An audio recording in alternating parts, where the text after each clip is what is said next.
Halo semuanya, selamat datang di segmen analisa. Kita update terkait dengan rancangan Undang-Undang Perampasan Aset yang merupakan poin yang paling banyak dinanti oleh masyarakat Indonesia terkait dengan aksi demonstrasi beberapa waktu yang lalu. Ini hati-hati loh buat anggota DPR atau bahkan untuk Pak Prabowo, kalau ini tiba-tiba tidak segera direalisasikan, jangan sampai aksi demonstrasi yang sudah mulai mereda justru malah bisa kembali lagi dan jangan sampailah kita kejadian seperti di Nepal ya teman-teman. Lantas sekarang bagaimana update-nya? Ini kalau aku lihat ini agak sedikit ngeri-ngeri sebenarnya. Kenapa? Ada dugaan sebagian elit politik ini berusaha kayak menggembosi gitu loh rancangan undang-undang perampasan aset. Ini aku lihat nih ya bagian kontra-kontra. Karena kayaknya yang ketakutan tuh adalah para pejabat-pejabat, elit-elit. Kalau kita rakyat kecil mah aman-aman aja, mau dirampas asetnya apa begitu. Nah, di bagian mereka yang kontra kesannya dengan pengesahan undang-undang perampasan aset ini, mereka bilang begini, coba lihat dulu dong draftnya itu. Katanya draftnya itu aku lihat di sini ada yang bilang itu ada 300 halaman anjas. Hati-hati loh nanti itu bisa dijadikan bahan untuk kriminalisasi banyak orang. Nah, Mahfud MD, mantan Menko Polhukam yang juga menjadi salah satu bagian tim dalam merancang undang-undang perampasan aset pada era Pak Joko Widodo, mengatakan dengan tegas bahwa tidak betul itu 300 halaman, itu hanya 42 halaman dan terdiri dari 68 pasal. Kita bisa kok ngobrol dan diskusi hanya dalam waktu 1 jam kalau memang ada poin-poin dari pasal-pasal tersebut yang kira-kira memberatkan. Pak Mahfud MD bilang bahwa kalau dari sisi rakyat kecil, kayaknya nggak ada yang keberatan atau dirugikan. Yang dirugikan itu justru adalah mereka yang potensi kuat adalah yang menjadi koruptornya nanti. Nggak cuma koruptor lah, pokoknya yang pidana begitu teman-teman. Lantas apa sih urgensinya kita membutuhkan undang-undang perampasan aset ini?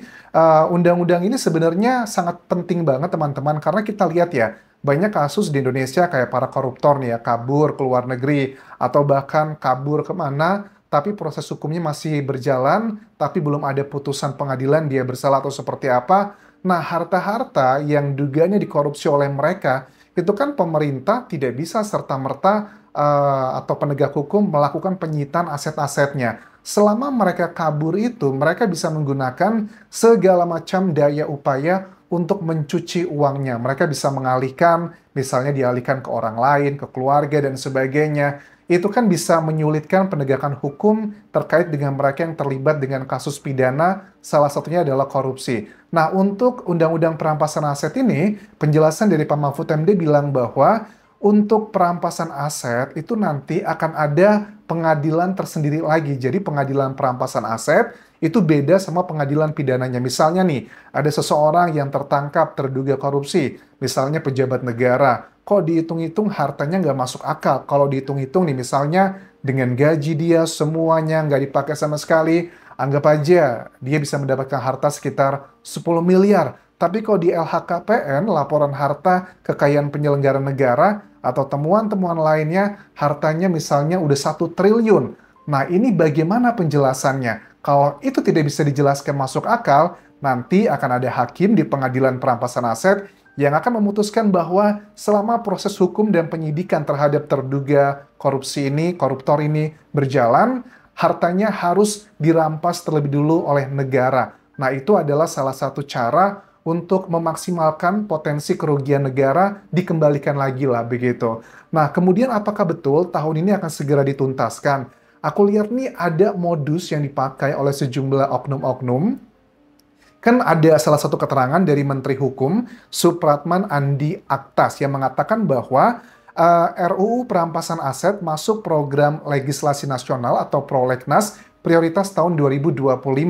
Artinya ini akan segera diselesaikan di 3 atau 4 bulan terakhir di tahun 2025 ini. Ini disampaikan pada saat rapat prolegnas bersama Badan Legislasi Balek, DPR RI, dan Panitia Perancang Undang-Undang DPD RI di Kompleks Parlemen Jakarta pada Selasa 9 September 2025. Nah, modusnya apa nih? Memang kan kita harus memahami ya, namanya politikus gitu. Kalau berbicara itu, kita harus melihat konteksnya. Iya, masuk ke dalam bagian prioritas di tahun ini. Tetapi dugaannya, modusnya nanti akan dipakai adalah begini. Kita nggak akan pakai nih draft yang dibuat oleh timnya Pak Mahfud MD pada saat menjabat sebagai Menko Polhukam. Kita akan membuat draftnya secara baru. Nah, ini Mahfud MD mengatakan dengan tegas pada saat diwawancara di Metro TV, bilangnya bahwa waduh, kalau seandainya nih DPR akan membuat draftnya secara dari nol lagi, dari scratch lagi, kayaknya nggak yakin akan selesai di tahun ini. Tetapi kalau melanjutkan dari apa yang sudah diajukan pemerintah di era Pak Jokowi, Pak Mahfud MD menyatakan bahwa yakin bisa selesai di tahun ini. Apakah itu modus ataukah memang ada poin-poin yang memberatkan? Sebenarnya kan yang menjadi salah satu kendala dugaan dari masyarakat umum adalah kan ketua partai politiknya. Maksudnya gimana? Di Indonesia itu kayaknya karena sistem kita kan masih kepartaian ya. Kita memang punya presiden, kita punya pejabat-pejabat yang in charge lah mengatur negara ini. Tetapi kekuatan suara dari seorang pemimpin partai politik tidak bisa dianggap sebelah mata. Misalnya ada salah satu statement yang disampaikan Pak Mahfud MD waktu diwawancara di Overpost ya. Ini sudah beberapa waktu yang lalu yang mengatakan bahwa beliau ini mendengar ada dugaan kenapa di eranya Pak Jokowi RUU perampasan aset itu tidak segera direalisasikan karena ada sejumlah, misalnya ada disebutkan Bu Megawati yang katanya dugaannya itu keberatan dengan adanya pasal ini. Coba kita simak cuplikannya berikut ini teman-teman. Bu Megawati itu dikabarkan tidak setuju undang-undang perampasan aset. Saya tanya sebagai menteri, Bu, ini rame undang-undang perampasan aset udah selesai, tapi katanya PDP nggak setuju. Bu Mega bilang, loh, saya setuju undang-undang perampasan aset, kata Bu Mega. Saya setuju, tetapi polisinya dan jaksanya ditata dulu, karena nanti tuh undang-undang perampasan aset itu bisa digunakan untuk meras orang, bisa. Oke. Oh, jadi Pak Mahfud MD sudah konfirmasi langsung ke Bu Mega terkait dengan kabar tersebut. Ya, harapannya dari Bu Mega adalah setuju katanya, tapi harus dibenerin dulu penegak hukumnya, kejaksaan dan juga kepolisiannya, karena dugaannya nanti itu bisa menjadi kayak senjata. Ini kan undang-undang itu adalah kayak pisau, teman-teman. Tergantung nanti pisaunya dipakai buat siapa. Tetapi Pak Mahfud MD di keterangan terbarunya bilang bahwa nggak usah khawatir, itu bakal kesannya semena-mena sama orang, karena ada pengadilan khusus untuk perampasan aset. Kalau seandainya nih, nanti pada saat proses kasus pidana dari seseorang tersebut sedang berjalan, ada pengadilan perampasan aset mengatakan bahwa oke, aset-aset ini dirampas terlebih dulu, nanti proses berikutnya setelah proses pidananya selesai. Katanya kalau keberatan pun nanti menurut Pak Mahfud MD bisa mengajukan banding juga buat pengadilan perampasan aset. Dan juga ditegaskan, undang-undang perampasan aset ini akan berlaku untuk kasus-kasus setelah undang-undangnya disahkan atau diresmikan. Jadi buat para terduga nih, koruptor atau tindak pidana lain yang punya uang banyak, nggak usah khawatir. Kalau kalian melakukan kejahatan sebelum undang-undang ini diresmikan dan memang tidak terbukti gitu ya, secara hukum kalian melanggar, itu nggak bakal bisa dikenakan terkait dengan perampasan aset. Jadi itu adalah bagian yang Pak Mahfud MD tegaskan. Dan berikutnya juga terkait dengan Perpu. Kenapa sih Pak Prabowo nggak mengeluarkan Perpu aja? Ini dijawab sama Pak Mahfud MD yang bilang bahwa Perpu itu bisa dikeluarkan oleh Presiden Prabowo, tetapi untuk kasusnya kalau sudah genting banget. Maksudnya gimana? Kalau misalnya nih dalam perancangan Undang-Undang Perampasan Aset ini banyak sekali intrik atau yang menghalangi. Nah, selama proses drafting dari RUU Perampasan Aset ini berjalan, nah Pak Prabowo itu bisa mengeluarkan Perpu terlebih dulu.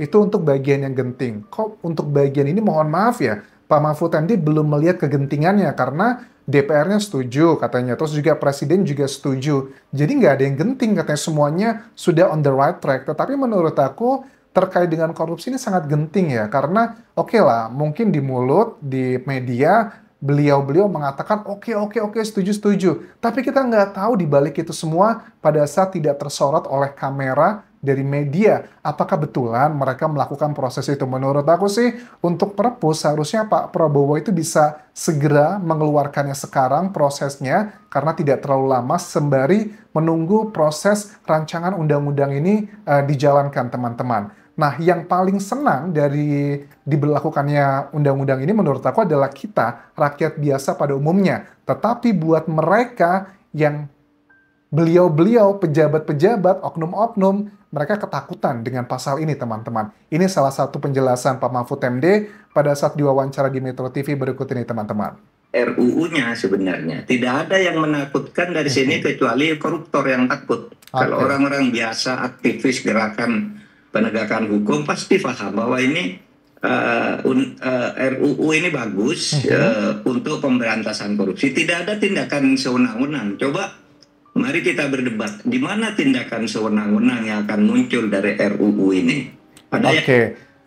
Tidak ada yang semena-mena, sewenang-wenang dalam penerapan undang-undang ini. Karena kan Pak Mahfud MD udah bilang bahwa ini berlaku buat case setelah resmi diberlakukan. Jadi yang lama-lama aman tuh, nggak usah khawatir. Plus juga ada pengadilan khusus untuk perampasan aset tersebut. Kita terus kawal teman-teman terkait dengan perampasan undang-undang perampasan aset ini, karena menurut aku Indonesia kalau kita mau jadi negara maju, apapun strateginya, betapa besar pun anggaran yang diberikan untuk masyarakat, itu semua akan sia-sia kalau itu bocor. Ibarat kata nih ya, kalau kita mau ngepel lantai yang kotor, tapi atapnya masih bolong, itu sia-sia. Jadi mendingan atapnya itu dibenerin dulu, ditambal dulu, baru bawahnya itu dipel, dibersihin. Jadi kalau belum ada undang-undang perampasan aset, menurut aku, ini sama aja bohong, karena masih banyak banget budaya di Indonesia kayaknya dari orang kecil sampai orang gede, sepertinya sudah terbiasa melakukan korupsi,